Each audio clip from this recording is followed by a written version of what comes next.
आणि बातमी धाराशिवमधनं आहे। धाराशिवमधल्या भूम दूध भेसळ प्रकरणामध्ये धक्कादायक खुलासा आता समोर आलाय। फरार मुख्य आरोपी बाळासाहेब गोडगेच्या मधुबन ट्रेडिंग कंपनीच्या वे पावडर खरेदी विक्रीचा हिशोब तपास यंत्रणांसमोरच आता मोठा प्रश्न उभा करतोय।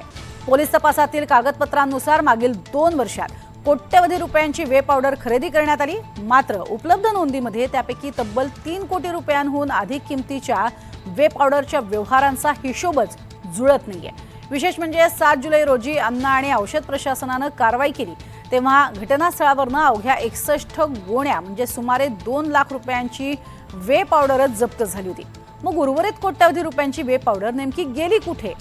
तपास यंत्रणांच्या नजरेआड ती आधीच हलवण्यात आली होती का?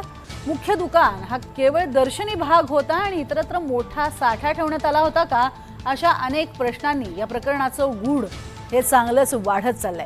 खरेदी विक्रीतील कोट्यवधी रुपयांच्या तफावतीचा छडा लावणं आणि त्या वे पावडरचा मागोवा घेणं हे आता पोलिसांसमोरचं सगळ्यात मोठं आव्हान आहे। एकीकडे 7.5 कोटींच्या पावडरची खरेदी आणि सापडलेली पावडर ही केवळ 2 लाखांचीच।